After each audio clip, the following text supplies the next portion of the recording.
All right, you primitive screwheads, listen up. They're coming to get you, Barbara. I ate his liver with some fava beans and a nice Chianti. Here's Johnny. Vanity. Definitely my favorite sin. I am the devil, and I am here to do the devil's work. The power of Christ compels you! This is my boomstick. What's your favorite scary movie?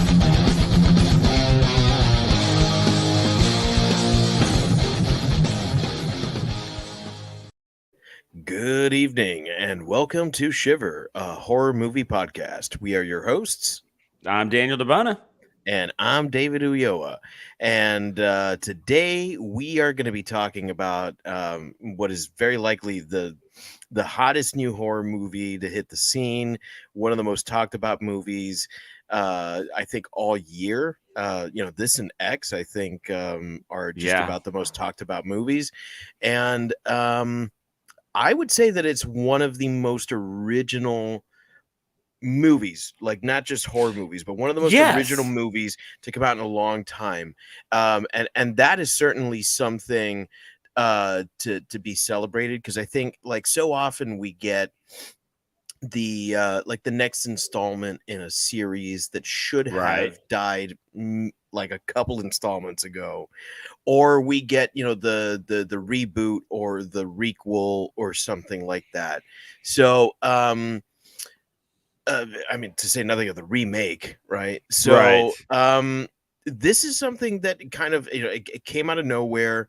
It got a lot of buzz before it even came out.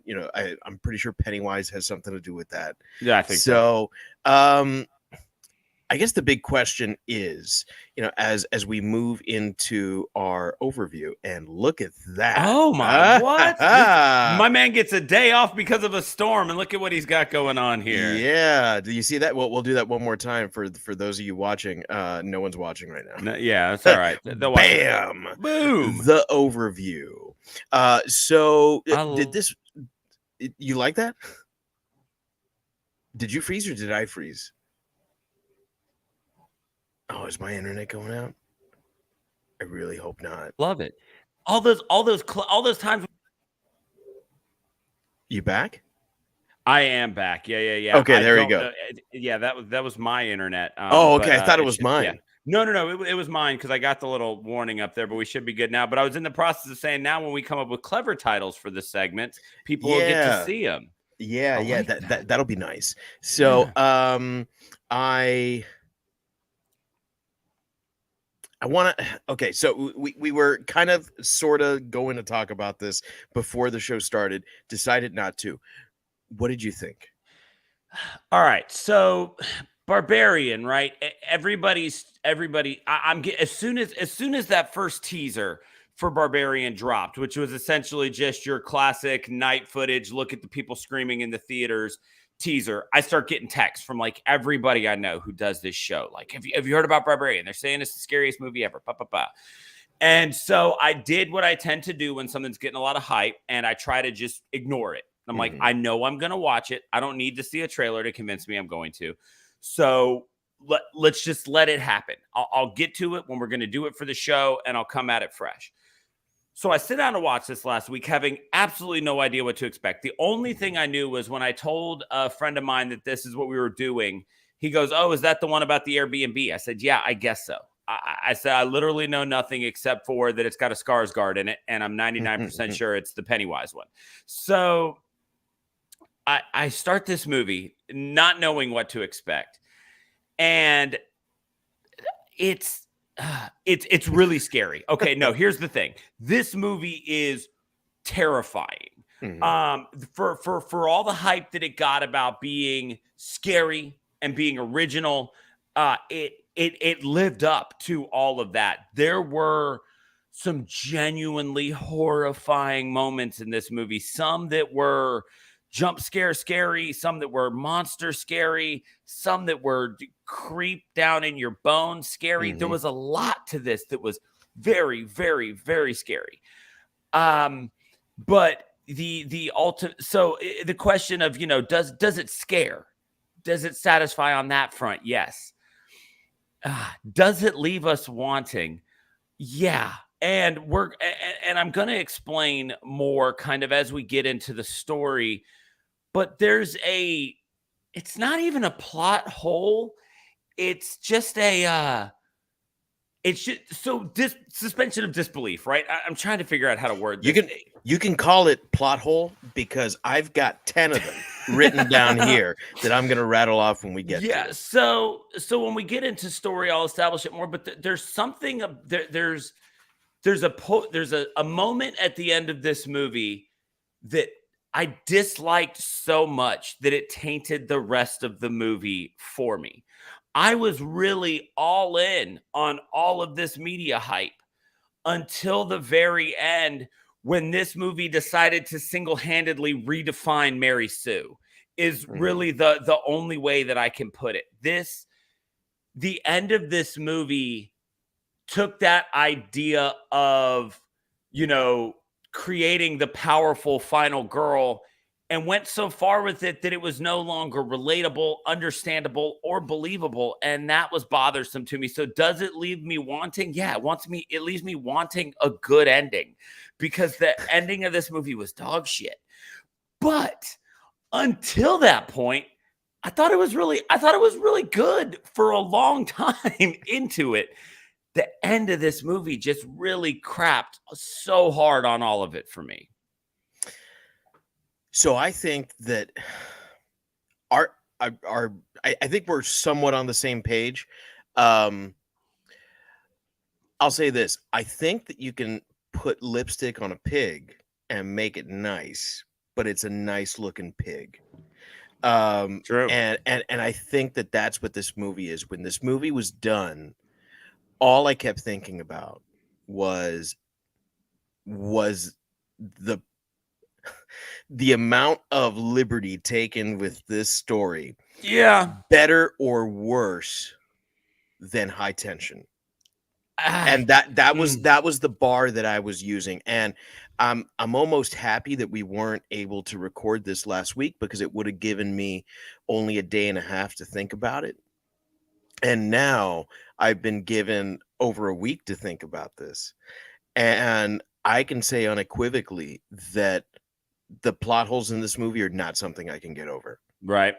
I think that this is one of the best made movies I've seen in a long time. Like the craft is there, and there's certainly a passion there, and there's callbacks to other horror movies. I definitely got hints of Evil Dead, that sort of like house in the middle of nowhere, and how does it exist, that I got feelings of that, and the fact that there's this monster that you can't explain. Maybe it's not the Necronomicon and the Deadites, but it's Mother. Right. And so I really appreciate what was done, because I think that this is an incredibly well made movie. Because at the end of the day, it's a B movie that looks like an A movie. Correct. I agree. And I mean, on that level alone, like, you have to call it a success. But my biggest gripe with this thing is that it makes not one iota of sense. Like, from start to finish, whether you're looking at it from the way the movie progresses or chronologically, nothing makes any fucking sense. And the more I think about it, the more it upsets me. And so I tried not to think about it, but I couldn't. Right. And we talked interestingly about this same scenario with Halloween 3, Season of the Witch. Yeah. Where it's like, man, a lot of these decisions don't make a lot of sense. But here's the thing, is that movie doesn't take itself seriously. Not for a second. And it doesn't want you to take it seriously. But I think that this is a movie that has a lot to say. Yes. Like there are many different themes running through this movie. There's 3 major themes, and they're all really great themes. They're very timely. And so you kind of have to take this movie a little seriously, because it ventures to say something. It Yeah. ventures to do something. And so I think it wants to be held on the same level as something produced by Jordan Peele or Ari Aster. And the difference is that those guys know how to write the fuck out of a script. Right. And that's what this didn't have. So I know that we'll get to it, but this is maybe the most mixed bag movie I think that we've ever done. Yeah. Because there's a lot of great, but there's also a lot of garbage. Yeah, and that's where I stood with it. So, and I was I've been, and you're right, we were going to review that, we were going to do this last week, and I couldn't. So I've done the thing where now I've had a week, and I've been trying to think it over, and so I've tried to kind of delve into what other people are saying to see maybe kind of what I missed, because I'm not perfect at this, nobody is, and there's always stuff to miss. And I just knew that this was that people were just singing the praises of this, and I was like, there must be something I'm missing. But and this is going to sound like old white duty of me, but it's this movie. Duty. Yeah, I did say duty. This movie, I think right now, I think a lot of people, because of some of the themes that are presented in this movie and how timely they are, and how important those things are to our culture right now, people are. This sounds ridiculous to say. Like I said, this sounds like angry old white man yelling at clouds. But I think that a lot of people are afraid to point out the flaws in this movie because they're going to get backlash for being anti-feminist or being against, or being against the Me Too movement or things like that that are kind of that are approached in this movie. Because as I read other things that people were saying, nobody was mentioning some of these plot holes that we're about to get into, and everybody kept singing the praises of the end, which I honestly think is far and away the worst part of this movie. The end is pretty terrible, and everybody was like, "Oh, well, it's explaining all these things," and I'm like, "No, it's not. You just don't want to be the dude who says it." So you know what? To our 20, 30 listeners, we're going to go out there and be the dudes that say it. And I think we're up to about 50 now. Hey, there we go. Moving up. If you have been listening to us till now, you know where we stand on a lot of these things and how very socially liberal we are about things. Mm-hmm. So some of the things that we're going to talk about, I really feel like I just want to approach these things from the aspect of treating this movie as a real piece of art, not just a political statement that you can't speak out against negatively. Mm-hmm. And, let's see how it goes from there. Because I honestly, the more and more reviews I read, it felt like this was the type of thing that people were afraid to say anything negative about. I definitely can see that because I think it's not very often that a movie dares to... that a horror movie rather dares to be this daring in right. the subject matter that it tackles. And I want to say that, all three of the themes that run through this are like really at the forefront of what like politicians are running on. Correct. What people talk about that make people upset. So that's great. That's fantastic. But I think that you can make a movie about these three things and have it be a good movie. And you can also make a movie about these three things and have it not be a good movie. And right. I think that this movie rides that, like it straddles that, is it good? Is it bad? Because it is a well-made movie. I just don't know that it makes any sense. Right. So I have one other. Oh yeah. One other thing. No, we'll get to it when we get to story. But I mean, there's one other big issue that I have with these themes. And it's not the themes themselves, but it's something surrounding it that we'll get to. Right. So we keep saying these three big things and these plot holes. So I mean, let's get into it. Let's talk about the story because Bonkers isn't a large enough word to describe what happens in this movie, right? I mean, there's this movie.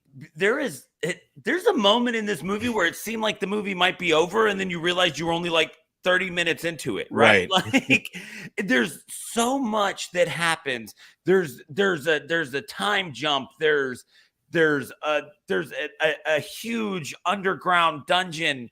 There's so much stuff that happens. I mean, so let's break it down. Like, I honestly feel like to do this movie justice, we've got to just take the time to kind of walk through it, which isn't something we normally do. But I mean, we've got to look at each piece of this movie because it's so weird. So, I mean, just get us started. Talk about the story, Dave. So, in a nutshell, there's an Airbnb that's double booked. There's a young woman and a young man who is already at the Airbnb. So through a strange turn of events, she decides to stay, although he is already there, and that they're going to work this out the next day.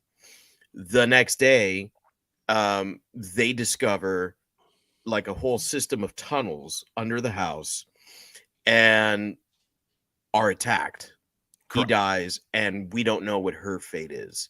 Right. There's then a time jump. We don't know how far into the future, but it's a couple of weeks, we assume, I think, because of something that's said by the property manager. And then we meet Justin Long's character. Yay for Justin Long returning to horror. Man, you know, he's so fantastic, you know, and he can do horror, he can do comedy, he can do drama, he can do it all. He really can. Yeah, he's got a career that just you know, it dies hard. Yeah.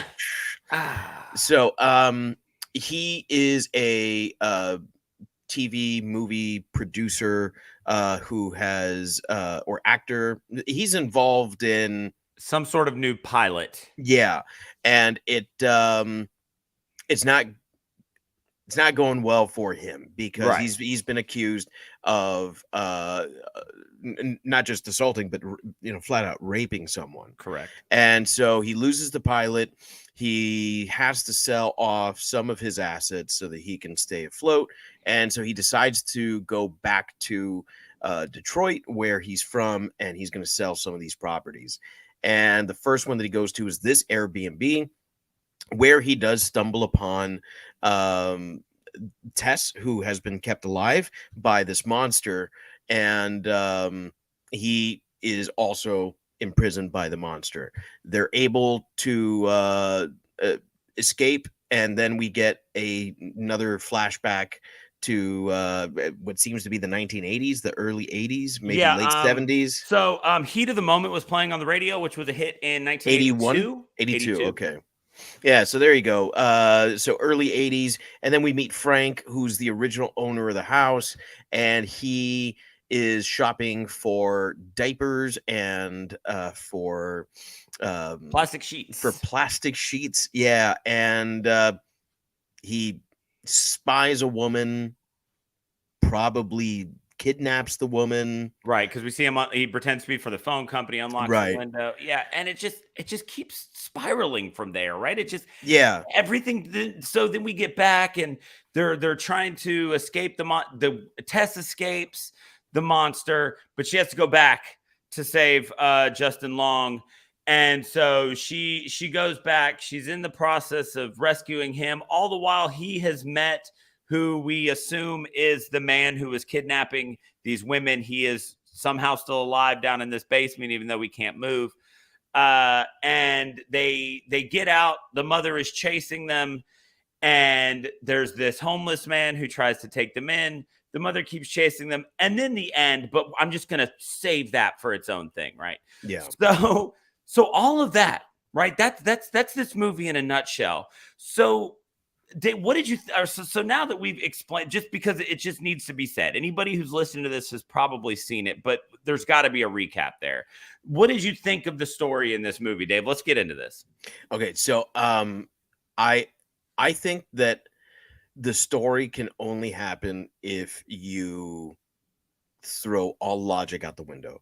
Correct. And so like I said, I've got 10 plot points here that I wrote down that I was like, I cannot get over this. I'm ready. And I tried to go in chronological order. They're not all in chronological order.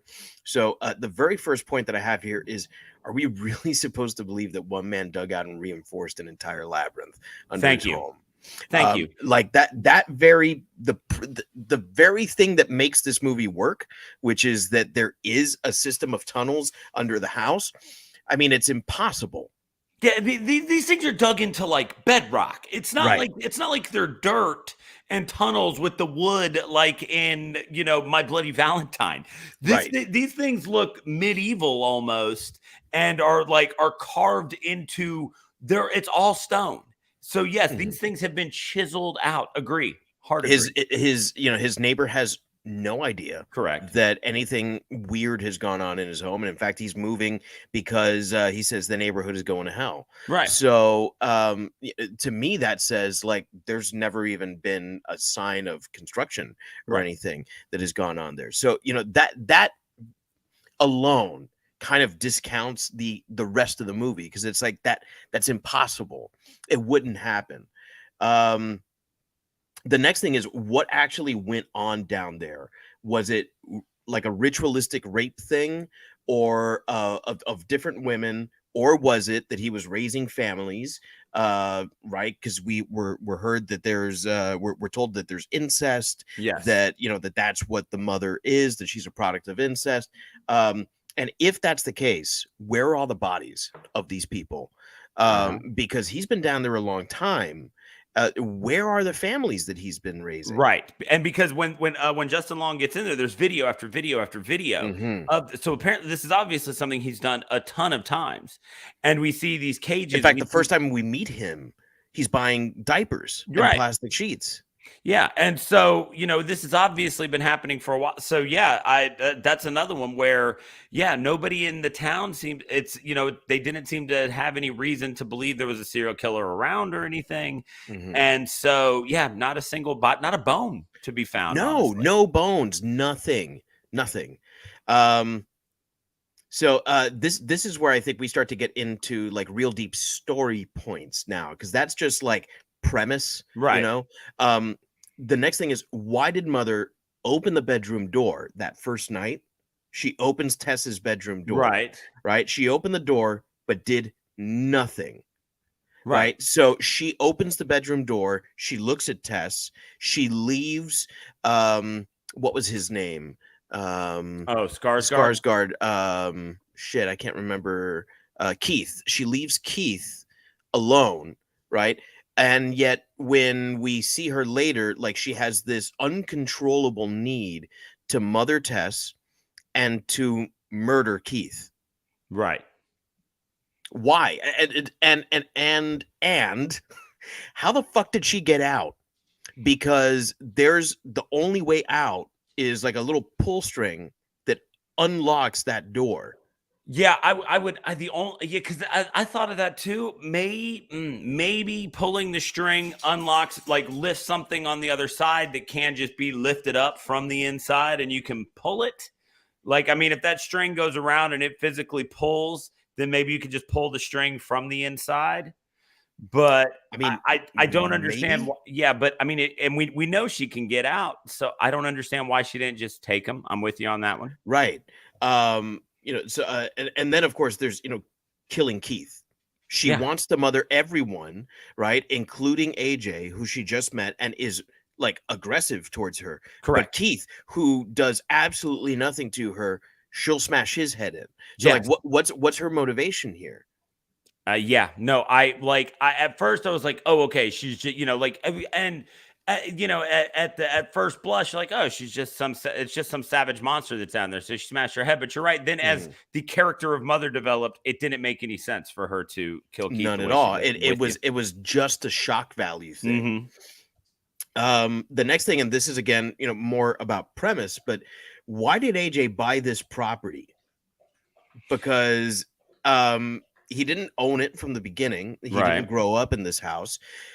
He bought it and started to rent it. But here's the thing: if this is an investment property, right, an Airbnb that he's collecting on, like, is he mentally handicapped? Right, because the neighborhood was so derelict around it. There's no way. I mean, Justin Long is our age, right? Right. So there's no way that at some point in his career, when he had enough money to be buying rental properties, that this was a nice neighborhood. In '82, it was going to shit, Right. according to the neighbor, right? So why on earth would he?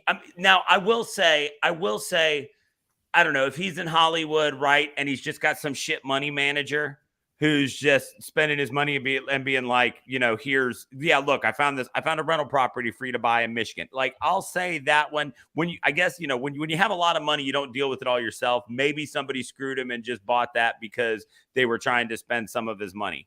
But if he had ever been, but the thing is, I can understand that, but I don't think he has that kind of money. Correct. Plus, we know he's from at least the area, right? Because when he gets back, his buddy calls him and he's like, yeah, let's go out and get drunk. So he knows people there.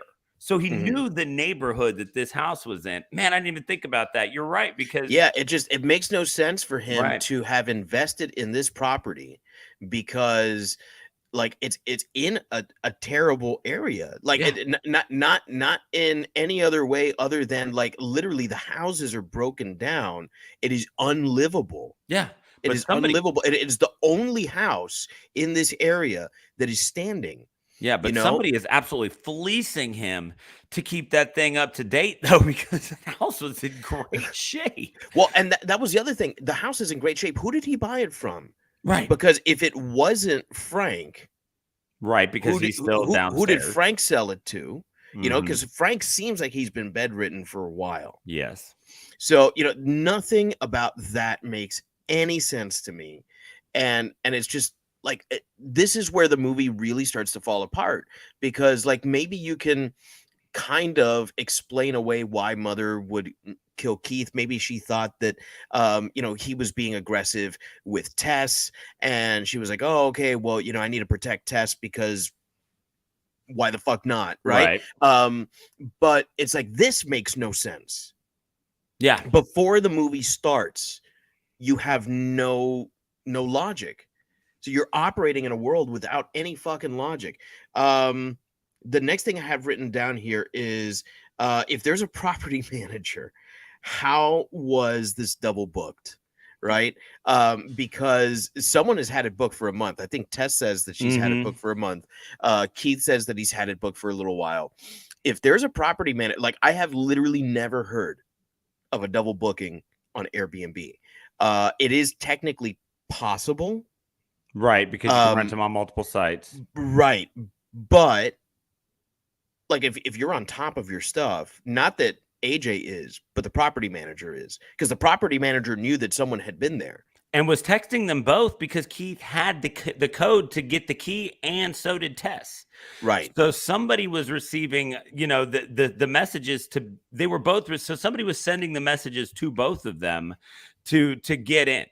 Right. So like, someone knew, and nothing was done. And to me, this is like the movie Wreck-It Ralph 2. Right, Ralph Breaks the Internet. Right, where it's like, oh, I'm gonna bid all this money on this thing, but that's not how eBay works. You don't pay your highest bid. You pay what the auction is at currently. Like, it'll auto bid for you. That's not the way that works. Like, that really upset me. But the rest of the movie was so damn good that I was like, okay, I can accept that was like just the way to get this started. Like, there is so much to this that it's like, I don't think I can move past this, the next thing is, yes, I'm trying to read what I wrote here. Oh yeah, so Tess just believes Keith's story that there's which I don't think it is a story. I think he is telling the truth. Right. That there is a convention going on. Yes. Right. Now, I don't know about you, but I've been in cities where there's conventions going on. And as soon as you leave the convention area, there's like a fuck ton more hotels, and you can stay wherever you want. Detroit's a big city. Every hotel, like, we're talking about thousands of hotel rooms taken up by one convention. Yeah, I was able to book a room just 15 minutes from the convention center in Mobile, which for a statewide conference, and just a few weeks out. And Mobile Mhm. not nearly the size of Detroit, so yeah, it seems to me like would have been able to find somewhere. Right. Why stop? Yeah, Why stop? You called one hotel, you didn't even get through, and you're just gonna believe this guy? Like, oh, man. This is a big one for me. Why and how did Keith end up beyond the door that leads down to the stairs? Because he just goes in to check that room, right. the room with the bed and the camera. And then he opens a door and closes it behind him Correct. and proceeds to Without go down. doesn't yell anything back. No, hey, Right. here, there's a door here. Yeah. And just goes down these stairs. Like, And then apparently starts sprinting through those hallways because he's Right. deep into that place and out of breath by the time she finds him. So apparently he got down there and was like, I must run through these. Yeah, no, agreed. no common sense, no logic there. Okay, so I'm not the biggest fan of police officers. Me either. I know that there are lots of good cops out there. I've had very few interactions with them. However, I've never had an interaction with a police officer quite like that. And like, I do realize that we're living in a place where like cops shoot at people for like no reason, but Right. I've never heard of this where a police officer will just assume that a woman who is obviously like Yes. in physical danger because she's beat the fuck up, Mhm. right? That she is just a crackhead and they're gonna leave her in this like awful, terrible place that they know, shit goes down here, and they're just gonna leave her there. Right. Like the way that they're so dismissive of her, like the police officers need to be that dismissive for the rest of the story to make sense. Hmm. Because if they behave even slightly like police officers, the movie ends there because they break in, they find the tunnel, they're like, oh shit, yeah, you're right. Maybe they call for backup. And I mean, eventually the mother ends up dying because they shoot her to death. Right. They find AJ. Maybe they find Frank alive before this happens. I don't know. But what I do know is that the only way for the story to continue is for them to behave in this ridiculous way. Yeah. And I'm pretty sure that they could be sued for like reckless abandonment or endangerment for leaving her there. You'd think so. Like that's not even like they would take her in the squad car. Yeah. The last thing, which has to do with the ending, and maybe we can go into the ending after this, is the homeless guy. What's his name? I'm looking through the cast here. That she believes Andre. She believes he was trying to attack her earlier on in the movie. He was actually trying to warn her. When she finds him, he tells her, oh, we're safe in the water tower because she's never come here to the water tower. And like half a second later, she's busting through the walls of where they are. She rips his arm off. I mean, it's a great scene, but again, like, why is she being so violent with him? Yes. If what she wants is to mother, why is she being so violent with him? Why is she here at the water tower? For starters, what was it about the water tower she was ignoring in the first place? And why stop ignoring it now and start going towards it? Because she climbs all the way to the top of the fucking water tower. Yeah. Yeah. So nothing about the way Mother behaves makes sense. Nothing about the way any of the characters behave makes sense.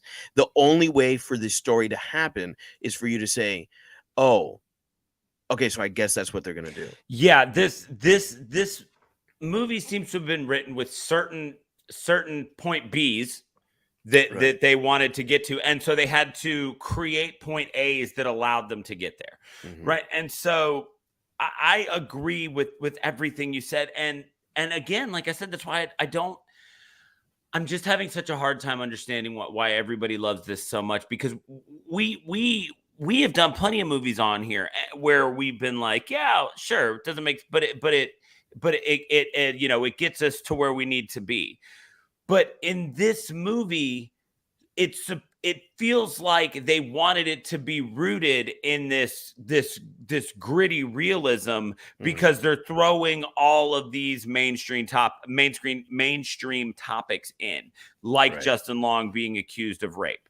You know, this idea, you know, at one point she says something about how, you know, she you know, just like, because she's a woman, she's always scared, and she's already searched this and that, and you know, like they throw all this stuff in that's like, okay, this is supposed to be very real world. We're supposed to believe that this is going down. And so all of that being said, there are some things that this movie does very well in the story. First and foremost, at the beginning, they do such a great job of leading you to believe that something is going to happen between Tess and Keith. The tension is incredible in those first like 30 minutes. It's unbelievable where he's made her the tea, she won't drink it. You know, so he opens the wine in front of her, and suddenly he is a founding member of this band or this group or whatever that's going to be that this documentary is about, and all of this stuff. And plus, I mean, let's face it. When we saw it with Skarsgård, right? We saw it with Bill Skarsgård. We're like, okay, so he's the bad guy. So, and so you're sitting there and you're watching it. And you're waiting for something to happen, and then while it doesn't make any sense as the character develops, that oh shit moment when she just grabs his head and starts smashing it, that shit was horrifying. Yeah, and it was the perfect. It was the perfect release valve on all of that tension, because until that point in the movie, this movie was one giant tense muscle. Yeah. Because you never knew what was happening. And then you still didn't know, but the screen goes black, and then Justin Long's driving his car, and you can at least kind of breathe and try to figure out what the hell's happening. They do a lot of good with that. They do. It's funny because they seem to, you know, put a lot of effort into silly little things that don't really matter, like the fact that every time, you know, anybody opens that basement door, it always closes on its own, you know, so that, no, that's just a thing. This door just closes on its own. So it makes sense for people to get trapped in there. They do some things like that. They do some genuinely funny things with the way that the characters interact. Justin Long and Skarsgård in particular do a great job with all that. Justin Long made me laugh the whole time. Yes. When he starts realizing that there's like this other fucking house under his house, and I'm thinking like this guy's gonna like call the cops and try to see what's going on here. No, you know, he goes and he starts Googling like, does basement or whatever count to square footage? Yes. Not bother, you know, and that's the thing. What's funny is, for all the plot holes, I didn't have any problem thinking that he wouldn't be bothered finding this gross mattress and a camera like in a secret, you know, sex dungeon underneath, because obviously he's a grotesque human being, as we come to find out. And so it's like, oh, okay, yeah, no, somebody's got a rape cave. Okay, I wonder if it's square footage. You know, like that was the thing. For all the plot holes, I was never like, why isn't he freaked out by that? I was like, jackass wouldn't it be? Okay, whatever. That makes sense. It's just, I can overlook one or two things sometimes. But like you said, you had 10.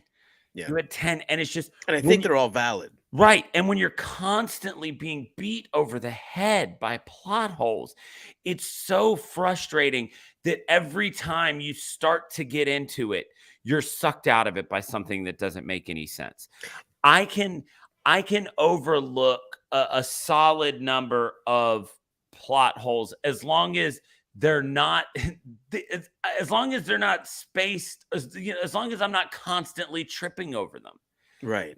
When we did session 9, I give a lot of benefit of the doubt to it because they were things that were kind of easy to gloss over if you were willing to. And there were a couple of them, and 1 or 2 of them were big. But these are just frustrating and just suck you out so much. And like I said, I did find myself scared a lot. There's great tension. There's some great scenes. Mother is horrifying looking. Yeah. The fact I will thank the writer director of this, that he did not feel the need to even pretend to show us what was on any of those tapes. And Justin Long did such an amazing job of reacting to what he saw on the tape. That if this garbage human being is reacting this way, I can't imagine what's on there. That stuff, that was a great choice. But all of that stuff was all very scary. But while we're talking story, I've got to get to, as crazy as we've talked about this movie is, the ending of this thing was so wild in the fact that, like I said earlier, they seemed hell-bent on redefining how far you can push that idea of a Mary Sue. And this normal woman who is suddenly just endued with superhuman powers. So at the end of this movie, I almost called her Georgina. That's her real name. Tess gets shot in like the stomach. Right. Okay. And a couple minutes later, she's up and running. Okay, fine. It's a horror movie, right? People take some damage. She gets shot in the stomach. She's up and running. She manages to get out this window and without busting herself up too bad on broken glass or anything. Okay, fine. She then crashes her car into the house. So again, should be hurting, right? After that, goes running down the street for quite a while because that water tower, not that visible. It's pretty far. So she's got a gut wound at this point that's just been sitting there. Nobody's taken the bullet out. Nobody's bandaged the damn thing. She's just got her hand over it. Right. And so now she's running all the way out of this neighborhood to the water tower. She manages to get up the steps. And at this point, I'm still going, all right. Suspension of disbelief, right? She's the final girl. She's going to take it. She's going to take it. And then the entire pane of glass that was suspension of disbelief gets shattered in a moment that defies the laws of physics. It defies what should just genuinely happen to a person. So they both make it to the top of the water tower. Like I said, we were going to come back to the ending. They both make it to the top of the water tower. Justin Long decides, for whatever reason, that creature loves her, will protect her no matter what. My way out is to throw her off the top of this water tower. So Justin Long pushes Tess off the top of this water tower, at which point we get a shot that she's falling. She is coming off the water tower. By the time, and Mother's not even all the way up there. Mother then jumps off the water tower after her, which was his plan. So, okay. But then somehow manages to fall faster than her. It's a short distance, even in a full dive. We're not skydiving here and catching up with somebody, right? She manages to fall faster than her, get underneath her, and cushion her blow with her own body, which, I'm sorry, if falling from the top of a water tower, even if you land on top of somebody, is going to leave you pretty fucked up. Yeah. Especially considering you've been shot in the stomach. Yes. And have probably lost quite a bit of blood so far. Right. And have not eaten anything but decrepit old breast milk for 3 weeks. Right. Because as far as we know, she wasn't feeding her anything. And the property manager, Justin Long calls, says it's been 3 weeks since so-and-so was checked in, or 3 or 4 weeks, something like that. So for the better part of a month, all she's done is drink old lady incest breast milk. And she just gets up. She gets up and she fucking walks away. And I couldn't. I've seen Final Girls go through a lot of shit, but I couldn't buy this. I couldn't get behind it. And in that moment, I was so pissed off. I was so upset by this ending that then I immediately started falling back through all the other things in my head that didn't make sense. And that's where this went to shit for me. If this had ended in a way that was the slightest bit logical, if she had at least been limping a little bit more, for fuck's sake, you've been shot and thrown off a water tower. She stands up and walks it off like she's Jason fucking Voorhees, man. Just strolls into the sunrise. And when you get a moment that's that infuriating, all of a sudden it shines a light on all of those other things. And yes, then all of those things you're saying start to bother you. Whereas when you were in the moment, you're so sucked in, you don't even care, right? Right. Like with Texas Chainsaw Massacre. Does all that make sense? Hell no, especially not the new one. But did they keep the chainsaws flying? Fuck yes. You know, they kept you so involved that none of that mattered. But when you boil this movie down, what they wanted was a movie that was going to show us what the fear of being a woman and getting into a situation like this, the agony, I guess, of being a woman who grows up in this dungeon and doesn't get to raise kids. I kept reading things that were like, this shows the strength of womanhood and motherhood, and I'm like, what are you seeing that I'm not, other than just giving Superman-like strength to this woman?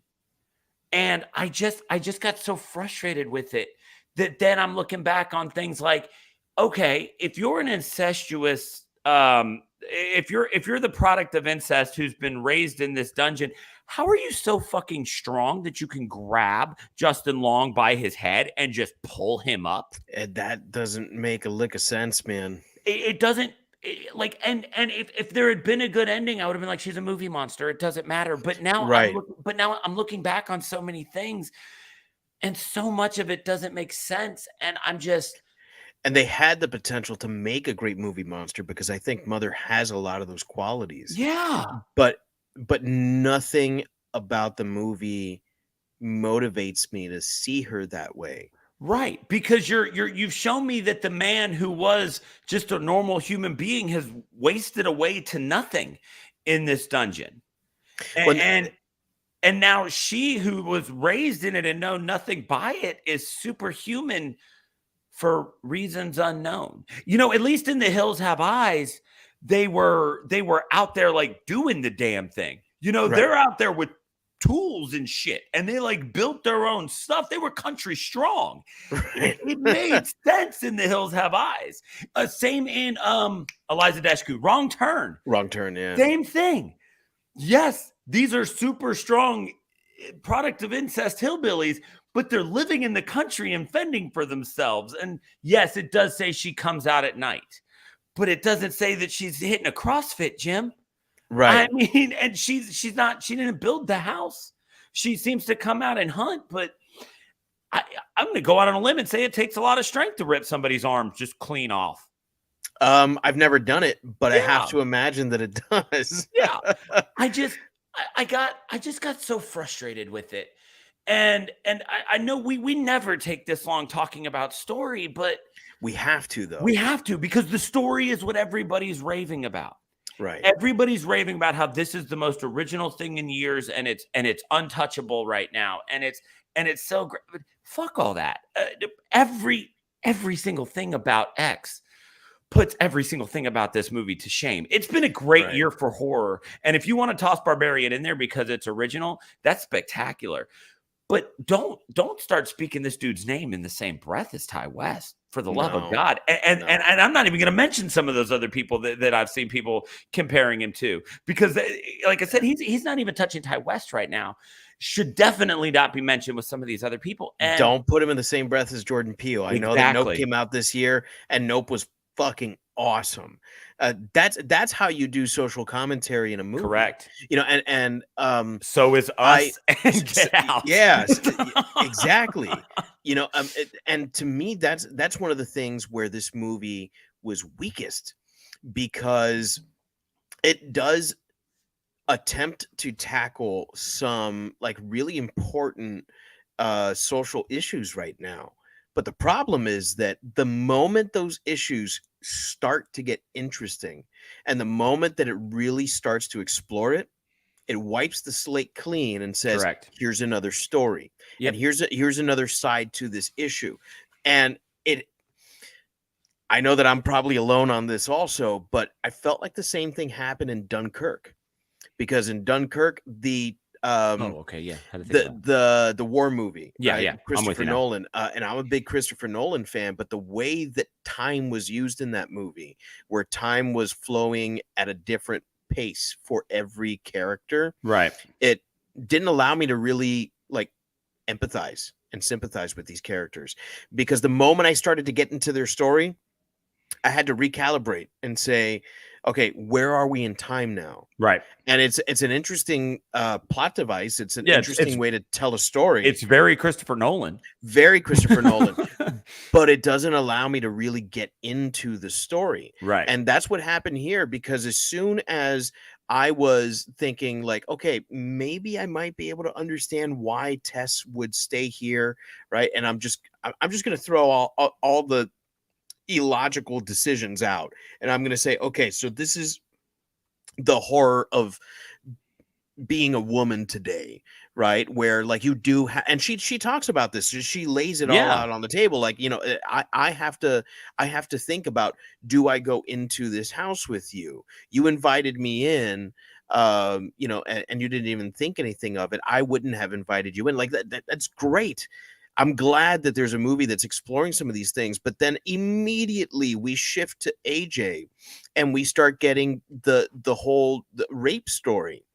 Yeah. And they start to develop that, and his character is developing as it goes. It goes from like, there was a misunderstanding, I have no idea how this happened, to like, I guess I got to deal with this, I got to lawyer up, to he's talking to his friend at a bar, and it's like, yeah, well, maybe she fought it a little bit at first, but then she won it, and it's like, okay, I see where this is going, and it's a great exploration of the mind of someone who would do something like this. And as soon as that starts to get exploratory, we shift to Frank and Frank's story. And Frank's story to me is equal parts the most interesting and also the most infuriating, because it makes the least amount of sense. Right. Because like, is this about how mediocre white men have destroyed America and taken away the middle class, and exacerbated the problems of the overlooked and the under represented?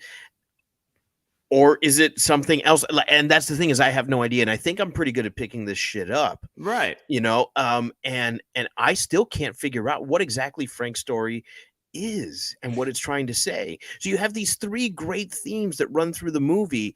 And I do understand your point of no one wants to stop and say, okay, yeah, this is great, but like, you do a shit job of telling it. Right. And you can't say that, because if you do, then you're not woke. You're Correct. not, and you've got to be canceled. But the thing is that if we do that, all we're doing is supporting mediocre storytelling, and we deserve more, because the thing with storytelling is that you got to know what you are. It's the very first thing you have to do, is you have to decide, what's the story I'm trying to tell here?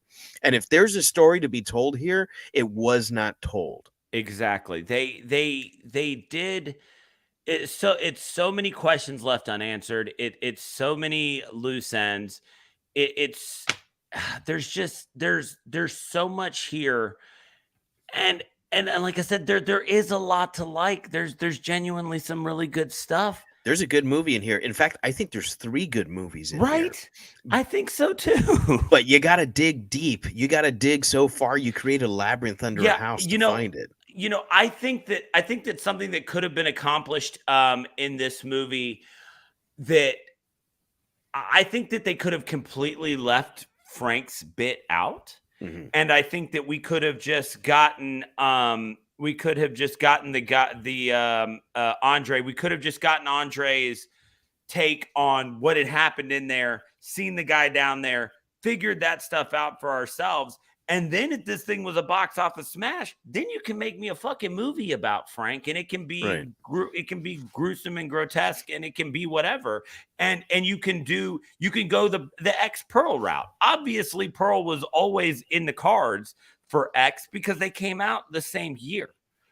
So you could have gone that route instead of shoehorning in this plot device that I don't think really added anything to the movie, because I think that because after we see it all, then we get Andre explaining it to Tess, and it was like, oh yeah, well I did know that, but this would have sufficed as well. Now that being said, we wouldn't have got what was a beautifully shot flashback scene.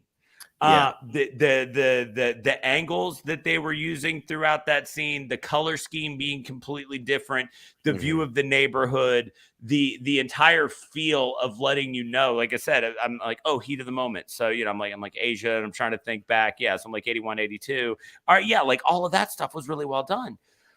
But did it add anything to the movie? No. It did it detract from the movie? Absolutely, because it derailed what was happening at the time. Yeah. And so there's like you said, there's three good movies here, and there's three solid bits of storytelling that don't go together well, and we're just kind of left with a jumbled mess. Yeah. I think that's the most polite way to put it. What the movie does well, however, I think, is exploring economy of characters. Right? There we go. Because we really only have a handful of characters in this, and I think that they're all very interesting, and I think that they're very well written for like all of the issues with plot that this movie has. The characters, I feel, are very fleshed out, and they feel very, very real. I think that there's a lot of great performances in here. Is there anyone that stands out to you, be they hero or villain, anyone? So the standout for me here is Bill Skarsgård. Keith in this movie was so good. I was just sitting around. I was just sitting there waiting for him to be some sort of killer that had set all this up, right? And that's the thing, that premise for the beginning of this movie was so good. And there's one of the very first things that he says to Tess is he looks at her and says, "Do I look like some kind of monster?" And that was so good. And you're talking about callbacks to other movies and stuff like that. That's so perfectly placed. That is how you do it. Yeah. You have the guy that's known for the role, and then you have him say something like that. That was very well done. He did a great job of, I mean, it's just his face, but looking menacing while playing innocent. But just the little things like when he's sitting there with the bottle of wine and he says, "Well, I noticed you didn't drink your tea, so I wanted to make sure you saw me open this in case you wanted some." Right. Just all of that stuff. It's so good. It's like, is he playing coy? Like, what exactly is he doing here? He did such a good job of playing what seemed to be like the apex predator. It was like, this guy knows his shit. This guy knows the game. He is down. Like, I was so convinced that whatever was going to happen in this story, I was so convinced that for a while there, when Justin Long got down to the dungeon, I kept waiting for some sort of explanation as to how that wasn't really his head that got smashed. Right. Yeah. And I thought they were in on it together. Yes. I kept waiting for there to be some sort of aha. And then it was, and they had swapped out his head because the flashlight had moved or something. He was so freaking good at that. And I loved that. And then the other one for me, as much as I complained about it, her not making sense, Mother is the framework of a very, very cool movie monster. Yeah. She is. There is absolute blueprints for a great movie monster there. And I've already mentioned The Hills Have Eyes and Wrong Turn. It's not anything that's brand new, but they did it in such a cool way in creating this the one, she's not just sex crazed like those others. She genuinely wants to raise a baby, and apparently all she does is watch that breastfeeding video on a loop or whatever. Right. And that's what she wants to do. And for the part of this, for as much of it also okay. Ooh, I'm thinking about 13 things at once. Here we go. So for as much as the idea of where did all these bodies go, and if you did all these things with those people, you do, I guess part of the reason that you need to know that is because maybe she was trying to raise some of them, and so there is a pain in her that is just the constant losing of children. So Okay. you do have that, and it's the stuff like that for all the times that they tried to fill in holes, like that is one that they could have filled in a little bit better for me, and that character could have been fleshed out better. Because ultimately, when this is all said and done, I don't know about fleshed out. I saw plenty of flesh when it came to Mother. there was a lot of flesh. But for all of those things, she's, like I said, the framework is there, and there's an idea there for a very good movie monster who gets the classic universal turn of who's the real monster at the end, right? You get that. It's very Frankenstein and Creature from the Black Lagoon and all those things where you're left wondering, like, wait a minute, it was Beauty killed the Beast. Yes, exactly. Yeah, you get that awesome moment. It just doesn't make sense the way they got there. Right. Yeah, so since you mentioned two, I think I'll mention two. For me, the standout is AJ. Is it Gilroy? Yes. Gilbrand. Justin Long. Gilbride. That's what it is. Yeah. So AJ Gilbride, played by Justin Long. To me, he just he is such like an amoebic actor. Like he has this ability to conform to the role that he's in, and because he's great in Jeepers Creepers, just like he's great in Die Hard, just like he's great in Accepted. Just like he's Accepted is maybe my favorite of his, and I do think he was great here. And in fact, I think every single performance in this was fantastic, and for me, he exudes dirtbag. Yeah. From the moment you see him in his car, it's like, I fucking hate this guy. Yep. He's the type of guy that in high school I would have fucking hated. And the moment that I had an opportunity to sit down next to him, I would have taken it, because he would have taken me places, like he's that kind of dirtbag. Yeah. He's the guy who, as my wife likes to say, fails up his entire life. And I love that. Yeah, that's the perfect way of putting it. It's the perfect way of putting it. And he really does embody that. We all know this guy, the guy who you wouldn't trust him to watch your kids. Yeah, you wouldn't leave your wife alone in the room with him. Your typical frat guy here in college town. And I think he does a stellar job with it. The other character that I think was just incredible was Tess. And she really is the driving force of the movie. Right. It starts with her, it ends with her. I think that she's a great final girl. If you can get over the fact that she should probably be dead twice, it's like, even in Superman, Richard Donner took better care to leave enough space, distance, for Superman to actually catch Lois Lane, right? And he's the Man of fucking Steel. Mother is not. Right. Mother is very clearly soft flesh, and yet it refuses to die. fuck me, Yeah. you know, like that didn't make any sense. It's like she's just a person. Yeah. She's A a person. person, you know, maybe a couple of extra or, you know, missing a couple chromosomes, but she's a person. Yeah. And that's all that she is. But fuck. Yeah. Like it makes no sense. But regardless, Tess is amazing. She's a great actress.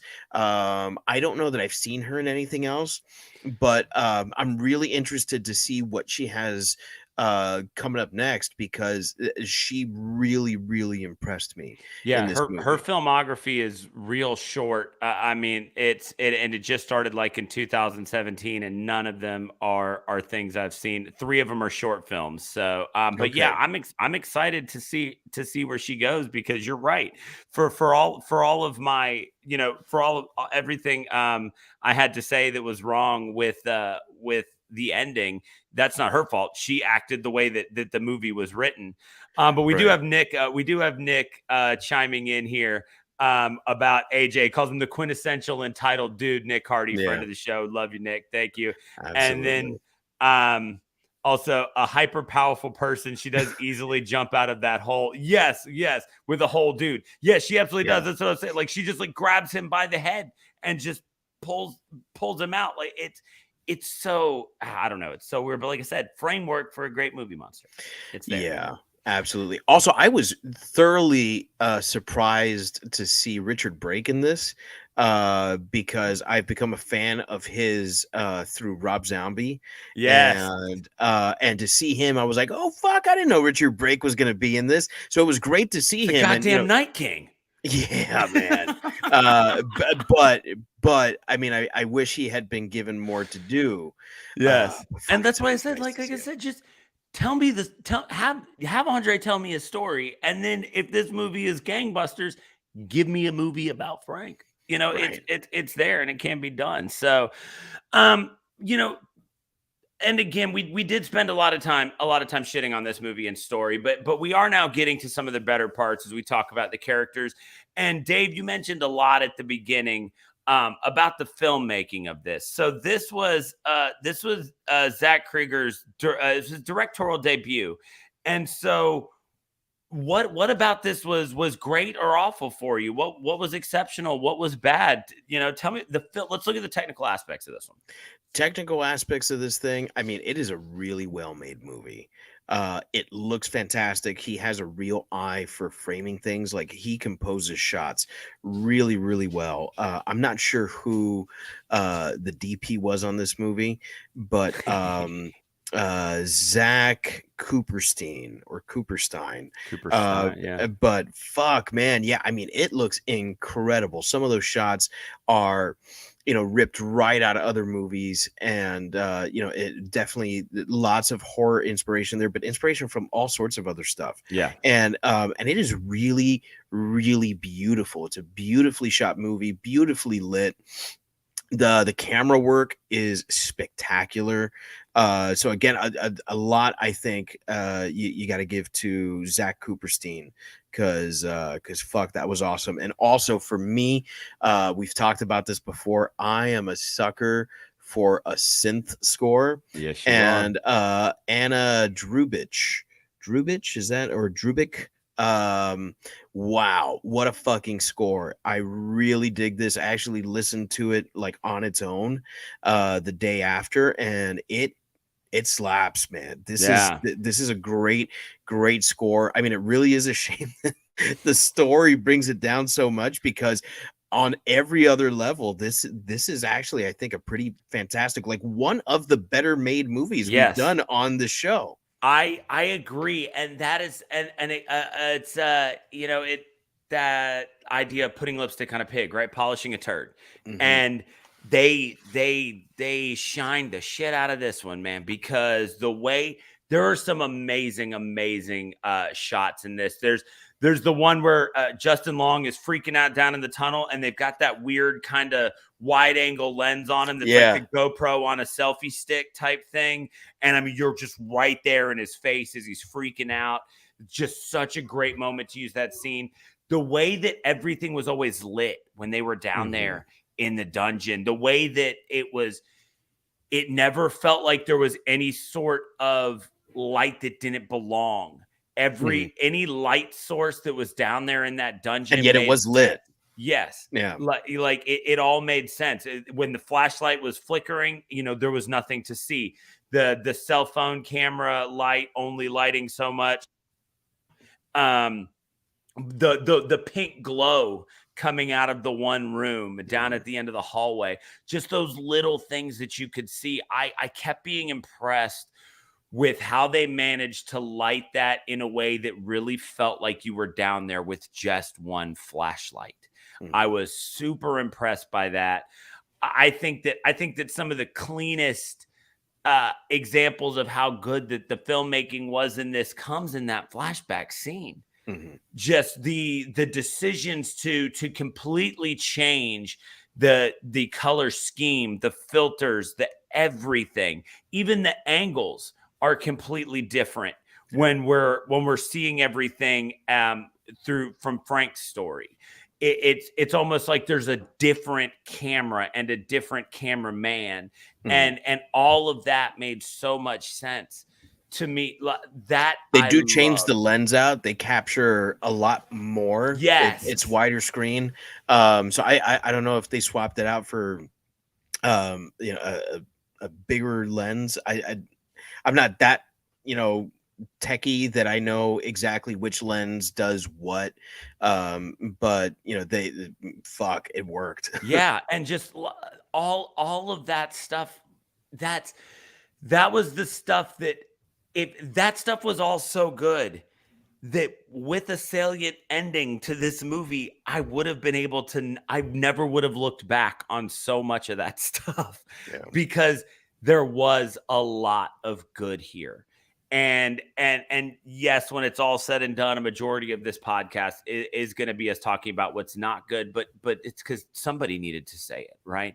Yeah. But there is a lot of really good here, and all those characters, all those actors, and just the little tricks of things. At one point, when Tess comes out of her room and she's watching Keith and he's having the night terror, and you just get that really out of focus glimpse of maybe something moving back into the basement. Maybe it's just that door kind of casually closing. You get that great shot. You get when Justin Long first comes into the house, and you get this really good shot just down this hallway, perfectly lit by just this one window in the back door. You're right. The crew, the director, and the cinematographer and whatnot in this one, they framed everything so beautifully, and they did such an amazing job. The image of that house against the backdrop of this just bombed out and depleted area was so gorgeous. And I'm sure there's somebody out there who's got some amazing analogy for what that was, but I'm just going to say it was beautiful. And it was a really cool idea to do that, to have her show up at night and not see how bad the neighborhood was. There was a lot of good in that stuff. So I'm with you. I think that when this is definitely one of the better made ones. This X was a B movie that reveled in a B movie and decided to just be the best B movie possible. This is a B movie that showed up wearing a fucking Louis Vuitton suit, right? This is a B movie that showed up dressed to the nines and is just hoping that you don't look down and see that it's still wearing shoes from when it was 15 years old, right? Like that's a great analogy. Thank you. Thank you. It is absolutely a movie that did its best to make you overlook some things that should have made it less. And I think that a lot of people really fell under the spell of how pretty this movie was. I think that's the perfect way of putting it. Because it does, kind of mystify how well made it is. And depending on the viewer, you can overlook a lot. But this leaves us with really only one thing to talk about, which we always like to leave for last because we like to leave the best for last. Correct. And that is violence and gore. It's what we're here for. It is. Violence and gore. Violence and gore. It's what we're here for. I'm gonna add that as a jingle. It's gonna be great. Yeah, probably. Look out, Taylor Swift. We're coming for one of them top 10 spots. So this movie, along with being called, one of the most wholly original movies in a long time, one of the scariest movies in a long time. I have also heard on many a different YouTube channel, I've read on many a review that this is one of the most violent movies to come out in a long time. Daniel, how does that make you feel? I mean, it's okay. Like we do this a lot, right? We're only a couple weeks off of Terrifier. We're just desperately waiting for Terrifier 2 to come out. It comes out Friday. Fuck yeah. Yeah, no, I pre-ordered it already. Yeah, okay, excellent.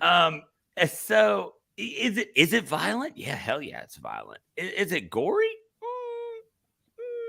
I don't know, maybe. But definitely like one of the most violent and gory to come out in a long time. The Texas Chainsaw wasn't that long ago, guys. I mean, it is effective use of violence. Yes, it is. It is as violent and as gory as it needs to be.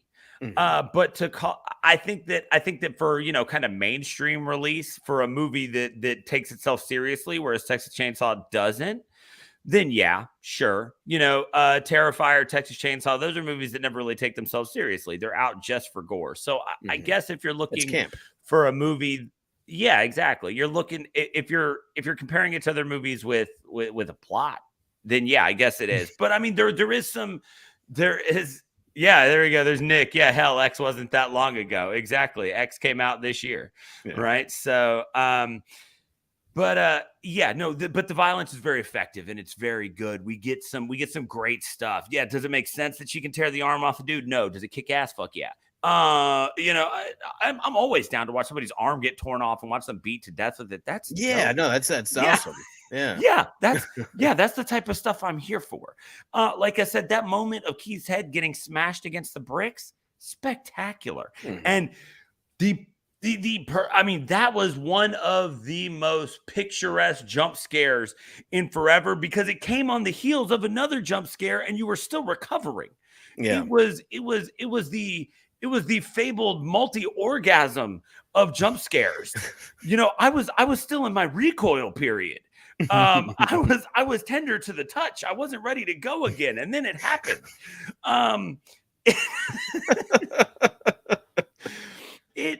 The violence that we got here was extremely effective. And I will say, I do really appreciate that they didn't cross the line into showing me the sexual violence that was on those films. We've had this discussion before of that idea of using sexual violence for shock factor is not even hack at this point. It's just gross. And it wouldn't have added anything to the story. We knew what he'd done. And so I actually, this is one of the few times where I'm going to praise the director's choice to not show me as much violence as it could have and say that it was absolutely the right choice.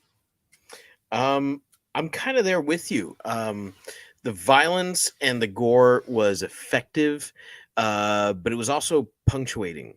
Like it would come and then it would go for a long time. And when you stop to think about it, there's really only 4 instances of violence, right? There's Keith's death, there's Andre's death, there's AJ's death, and Mother's death. Because I don't think we even see Frank's death. We don't see Frank. We just hear the gunshot. Right. So we only see 4 acts of violence. Now the suggestion of violence, sexual violence is always there. Right. So, that is something that is looming. But as far as the movie's portrayal of the violence, I mean, there's 4 instances of violence in a horror movie. I mean, that's not a lot, No. and like you said, that's not the focal point of the movie. So I'm okay with that. And it was great when it happened, because it was typically shocking. Sometimes that came at the expense of story, because you were left scratching your head like, why did that happen? Right. But it was always satisfying in the moment. And I think Yeah. that that's important for a horror movie, particularly one, and we're living in a post-COVID world where lots of stuff is released, at home. But horror movies are meant to be seen in theaters with a Yeah. large group of people, where you can hear the recoil of people like sinking further and further into their seats, covering their eyes, and holding back the gasps through clenched fists. That's what horror is really about. And I think that had I seen this in a movie theater, maybe it would seem even more effective. Right. But I think that to call this, one of the most violent and gory movies to come out in a long time, no. I mean, Yeah. I have to imagine that someone who is not a horror fan is saying this, except that I'm seeing some of these people on YouTube who are horror movie reviewers saying this stuff. Like, Yeah. I have to wonder, like, are people being paid? It's so weird, man. I would venture to say that, with the exception of our great and fantastic Rocky Horror episode for Halloween, It really was. that every, like, the past 5 or 6 movies we've done have all been more violent than this. Yeah. And Hellraiser, Terrifier, Yeah. Terrifier's older, but Hellraiser released this year. X released this year. Now, I haven't seen Pearl yet, but my understanding is Pearl doesn't hold back on the violence either. Right. And so, yeah, you can only assume that these are people who are like, oh, okay, well, this one's more mainstream, so I'm going to watch this one. And then they're saying those things. So we got Nick. We both keep trying to click it at the same time. Yeah, sorry. We need to get y'all some of that money, right? Exactly. I don't think they're paying us anything, Nick. No, not Not they're anymore. not. We We're did gonna it figure again. this out. We did. You get it. All right. So I'm just we gonna go. let you do that from now on. All right. So but yeah, no, we definitely do. Like Ty West, hey Jordan Peele, Rob Zombie. We're gonna say the right things. And also we got one other from Nick here who's got an idea for a sequel. Nick saying they could make a spinoff of a spinoff movie of that guy AJ because he's still out there. He is. Except for he got his head split open. So are you not talking about AJ? Which guy could they do a spinoff movie about? AJ got his head ripped in half. If you're still out there watching, Nick, chime in. Because AJ's head got ripped wide open. Andre might still be alive. I don't know how easy it is to beat somebody to death with their own arm. One-arm Andre. Just Okay. one-arm Andre getting a spinoff? Maybe that's who he meant. I mean, there was a fire there. If he cauterized the wound right away, maybe he'd live if he didn't go into shock. Yeah. So, but yeah, I would. The abductor. He shot himself. Yeah, he shot himself. We heard the gunshot. Nick saying he's talking about the abductor. Now we could get a prequel movie about him, as we've talked about, but he definitely shot himself when AJ moved that table closer. I will say though, yeah, like you said, for those 4 instances of violence, they're all very good. Watching her grab him by the eyeballs, when she dug those thumbs, that was great. That was gruesome. But then the behind shot of the head kind of splitting open, so it wasn't as much. It was cool. Mm-hmm. But the most brutal thing in a long time, I don't think so. Definitely not. So, I mean, so that's going to take us to the point where this is going to be one of the tougher ones. We got to rate this movie.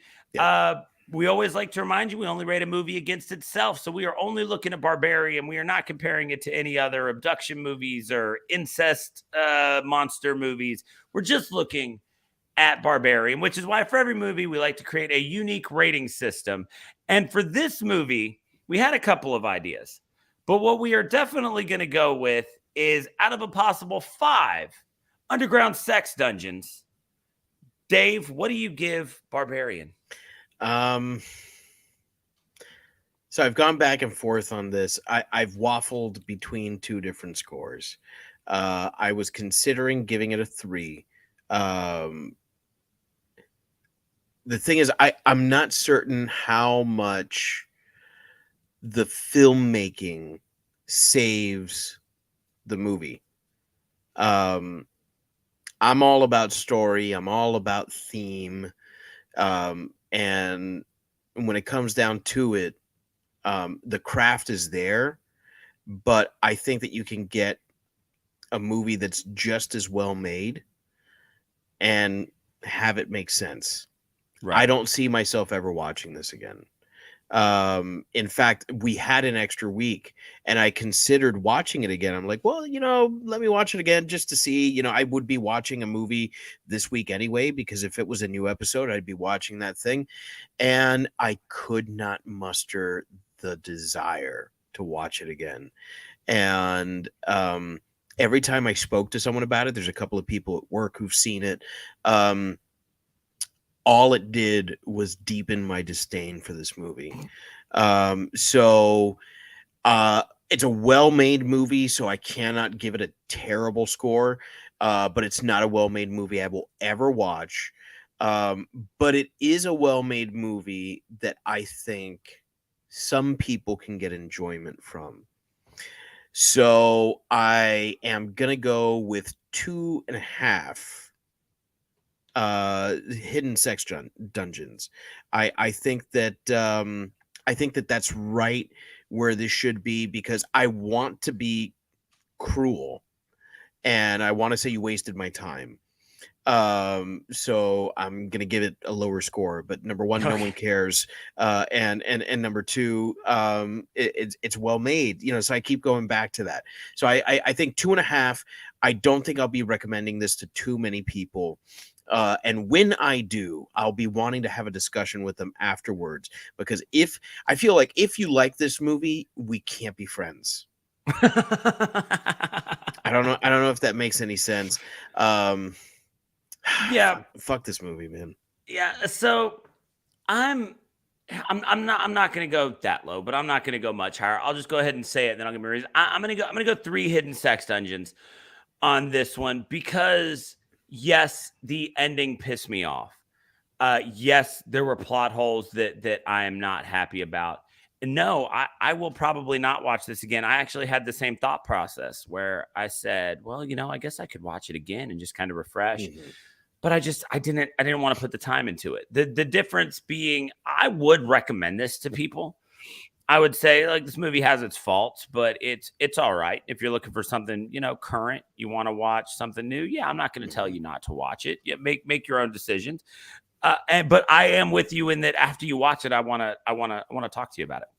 And I want to see if you notice these things and why you're okay with or not okay with the way that some of these things went down. So I am going to give it 3 though, because I'll tell people, yeah, you should give it a watch, and just because I want to know what you think, because right now I'm just baffled. Now I will say that while this is in the 90s on Rotten Tomatoes, I've seen a couple aggregate scores that pop it right around that C, right? That was the audience score leaving the movie. Yeah, and so I can see where, if you're just in it for some cool kills and a great final girl and some good characters, because they are awesome characters. There are great effects. There are great shots. There's 3 hidden sex dungeons worth of material here that's good. It's just the story stuff is so bad that I'm going to deduct 2 full sex dungeons, because I'm just not on board. And yeah, if I were to go, and 3 is being a little generous, because if I were to go any higher than that, it would indicate that I would watch it again. And I really have no plans of ever catching this one again. I'm good. I've seen it. You give me the Frank prequel. then yeah, I'll watch them when it comes to HBO, especially if it's going to be shot like that flashback, and maybe we get some story of how he built this house and just happened to find those tunnels and then was able to just dig a short tunnel down into the big ones or something. Pave over a couple of these plot holes for me, just if you're going to do that. But yeah, so I'm going to land on 3.